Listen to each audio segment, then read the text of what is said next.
വേദനിക്കുന്നവന്റെ മനസ്സിനെ തണുപ്പിക്കാനും സന്തോഷിപ്പിക്കാനും എത്ര അവസരങ്ങളുണ്ട്.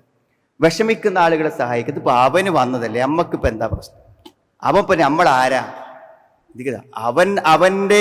അവന്റെ കിഡ്നി പോയി നീര് കെട്ടി ആശുപത്രി പോവാനൊരു വണ്ടി കിട്ടാതെ പണമില്ലാതെ ബുദ്ധിമുട്ടുമ്പോൾ ഇന്നത്തെ ഒരു ഡയാലിസിസ് എന്റെ വക ആയിക്കോട്ടെ എന്ന് വിചാരിക്കുമ്പോൾ നമ്മൾ ആലോചിക്കണം, അത്തരം മാരകമായൊരു രോഗത്തെ നമ്മിൽ നിന്ന് തട്ടിമാറ്റുകയാണ് എന്ന് ചിന്തിക്കാൻ നമുക്ക് പറ്റിയാൽ അവിടെ നമ്മളെ പിശുക്ക് പ്രവർത്തിക്കൂല, അവിടെ നമ്മൾ ഔദാര്യവാനാകും.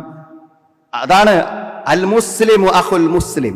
ഒരു മുസ്ലിം മറ്റൊരു മുസ്ലിമിന്റെ സഹോദരനാണ്. അപ്പൊ അതെന്റെ ജ്യേഷ്ഠനാണ്, ആ രോഗി എന്റെ ജ്യേഷ്ഠനാണ്.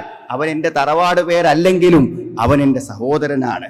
മാത്രമല്ല ലാ യത്ലിമുഹു വലാ യുസ്ലിമുഹു, അവൻ ആക്രമിക്കൂല, അവൻ എന്തെങ്കിലും അപകടങ്ങളിലേക്ക് അവൻ ഏൽപ്പിച്ചു കൊടുക്കൂല. മൻ കാന ഫീ ഹാജത്തി അഖീഹി കാനല്ലാഹു ഫീ ഹാജത്തിഹി, തന്റെ സഹോദരന്റെ ആവശ്യത്തിൽ ആരെങ്കിലും അത് നിർവഹിച്ചു കൊണ്ടിരിക്കുന്നുവെങ്കിൽ അവന്റെ ആവശ്യം നിർവഹിക്കാൻ അല്ലാഹ് ഉണ്ടാവും. നിസ്സാരമായ ഒരാളുടെ പ്രശ്നം നമ്മൾ പരിഹരിച്ചു കൊടുത്താൽ നമ്മുടെ വലിയ വലിയ സങ്കീർണമായ പ്രശ്നങ്ങൾ അള്ളാഹു പരിഹരിച്ചു തരുമെന്നാണ്. വമൻ ഫറജ അൻ മുസ്ലിമിൻ കുർബത്ത്, ഒക്കെ സമാനമല്ലേ സുഹൃത്തുക്കളെ? വിഷമം നീക്കി കൊടുത്തിന് നമ്മളെ വിഷമം മാറ്റിത്തരെ പടച്ചു. ആരൊക്കെ ആശ്വാസം നൽകിയതിന് പകരം അള്ളാഹു നമുക്ക് ആശ്വാസം തരാം. എത്രയെത്ര സന്ദർഭങ്ങൾ, ഇതൊക്കെ ഒരു സമാധാനം കിട്ടുന്ന ആശയല്ലേ?